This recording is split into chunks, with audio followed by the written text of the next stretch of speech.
Oh hello, this is Tak Chung from Walk with Tak. Welcome to my YouTube channel. If you enjoyed this video, please like, subscribe and share.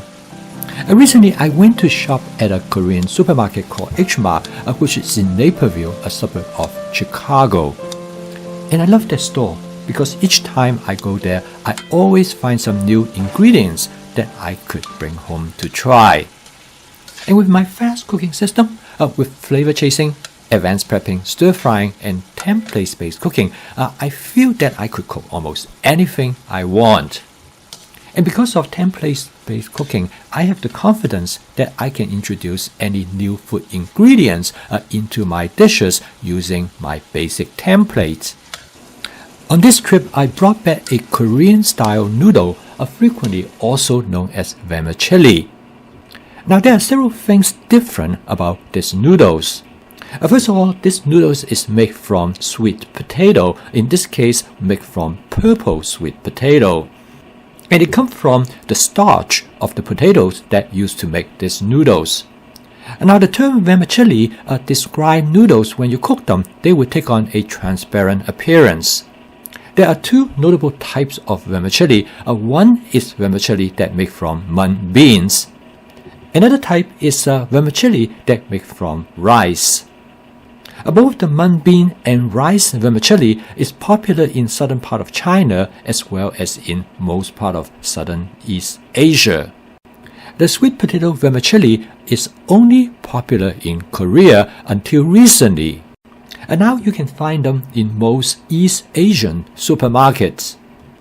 In this video, I'm going to show you how to prepare this sweet potato vermicelli. And then I'm going to show you how to use it to prepare a lo mein dish. This sweet potato vermicelli comes in a 14-ounce package. And with a 2-ounce serving size, it is enough for 7 servings. This vermicelli is made from purple sweet potatoes, so when I open the package, it's not surprising to find that the vermicelli actually is deep purple in color, which is very unusual for a noodle. On the back of the package, it provides instructions on how to prepare the noodles as well as some nutritional information.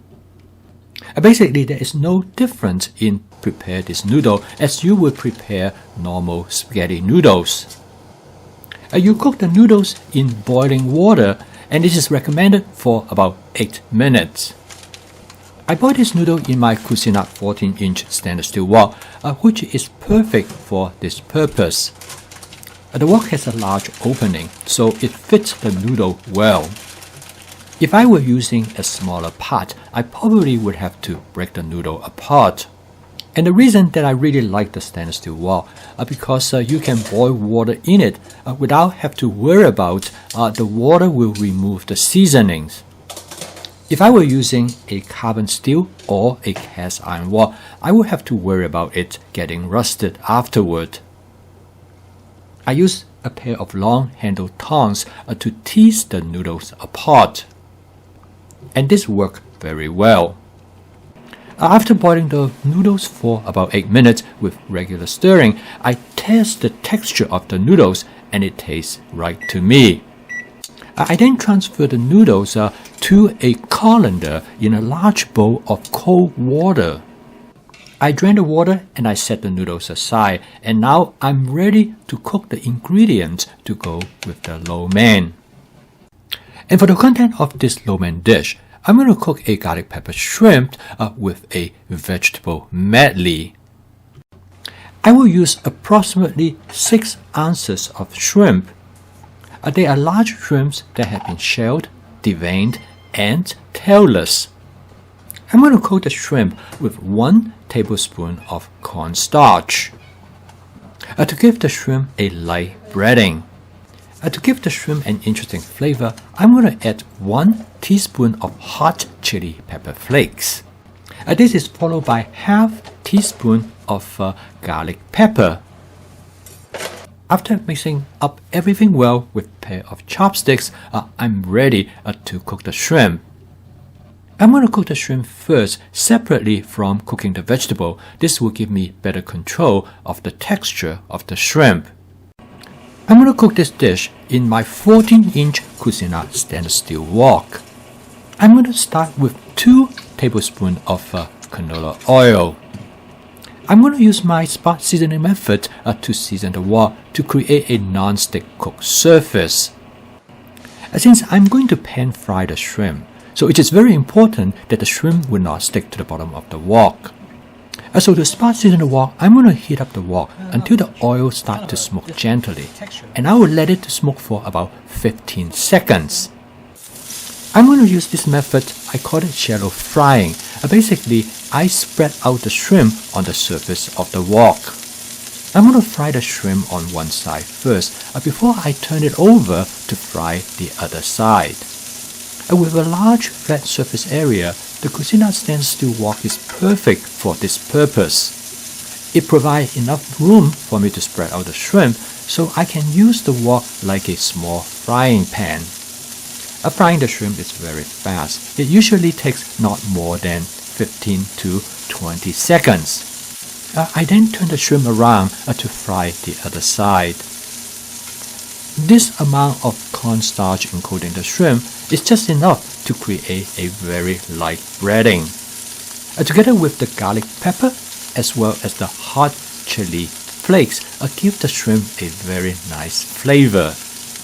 In another 20 to 30 seconds, the shrimp is ready and I set them aside. Now I'm going to cook the remaining of the dish, which are the vegetables. By frying the shrimp separately, I'm able to cook them exactly to the texture that I would like. This will prevent me from overcooking them if I cook them together with the vegetables. After removing the shrimp, I'm going to go directly in cooking the vegetables. I'm going to start out with some Brussels sprouts that I have already have in my advanced prepping, and this is followed by some cauliflowers. There are a couple of distinct advantages of advanced prepping. First and foremost is that I don't have to spend extra time to prep them when I cook. Secondly, I will see what I have left and use what I have so that I will not have any waste.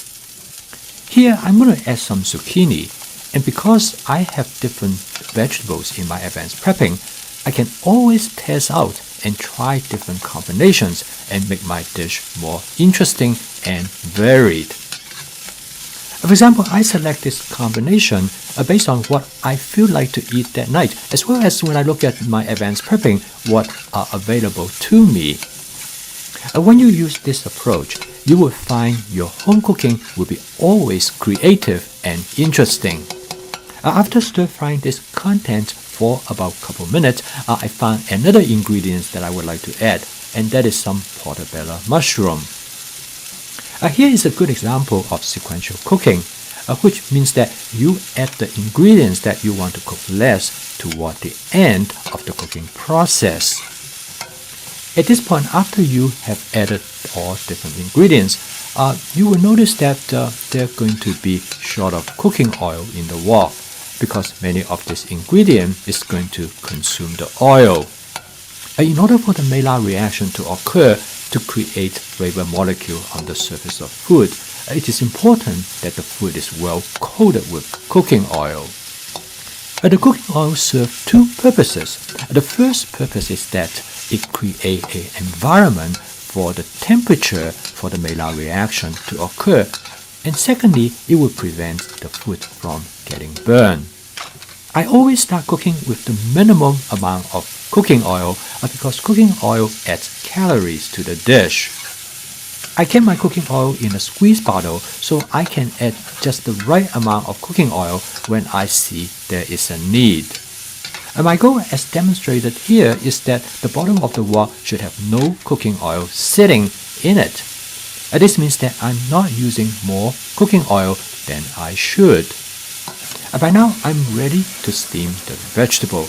I'm going to add a small amount of water right over the area that I noticed that some of the food ingredients might have burned to it.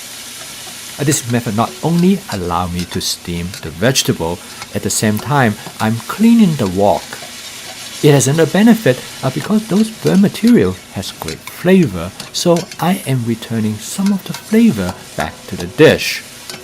So as you notice that stir frying is a dynamic process. You always and constantly make adjustment depend on the situation. And it is important you just add the right amount of the water to steam the vegetable, because you do not want to add too much water because that tends to dilute the flavor of the vegetable. And it will also take away the nutritional value from the food ingredients. So now the vegetable has reached very much the texture that I would like. So the next step is to season the vegetables. I'm going to season it with a combination of 2 tablespoons of oyster sauce followed by 1 tablespoon of hoisin sauce. And for this dish, I would like to have a little bit more saltiness, so I'm going to add another half tablespoon of soy sauce. I continue to make adjustment on how I flavor my dish because I know my flavor preference undergo changes from time to time. And I call this flavor chasing because this is what makes home cooking sustainable. And the final vegetable ingredients I'm going to add is some cherry tomatoes. I really enjoy the cherry tomatoes. I particularly like them when I bite into them to get that nice flavor from it. And this is the reason that I do not split them and cook them exactly the way they are. Furthermore, I also cook them very lightly for them to retain that freshness in the tomato. After I did a quick taste test, I would like to add a little bit of spiciness to the dish. So next, I add 1 teaspoon of that fried chili in oil sauce. This will just give the dish enough kick to make it interesting. So the final step in cooking this dish is to create the lo mein. So I add 1½ cup of the purple sweet potato noodles to the wok. And then I used a pair of scissors to cut up the noodles, so it is easier for me to mix the noodle with the vegetables. Otherwise, the noodle is too long for them to mix properly with the vegetable ingredients in the wok. After mixing everything for about 30 seconds, the dish is done. The total cook time of this dish up to this point is approximately 10 minutes. And this is not including cooking the noodles. But however, I have enough noodles that for me to use for the next couple meals. These cooked noodles should have a pretty good shelf life for at least 7 to 10 days. The final step is for me to top the noodles with the shrimp that I have cooked earlier. This noodle definitely is different from wheat noodles. Its texture is more similar to rice noodles or mung bean noodles, but it has greater elasticity than both of them. Another thing I really like about this noodle is that it allows the sauce to coat the noodle really well. Therefore, it gives the noodle extra flavor, which I do not find in other type of noodles. If you're interested in trying different kind of noodles, this video will give you an option to choose from. Thank you for watching. If you'd like to learn more about my fast cooking system as well as adopting it, please subscribe to my YouTube channel. I post a video each day to help you to make home cooking as part of your daily routine. So keep on cooking. I will see you tomorrow.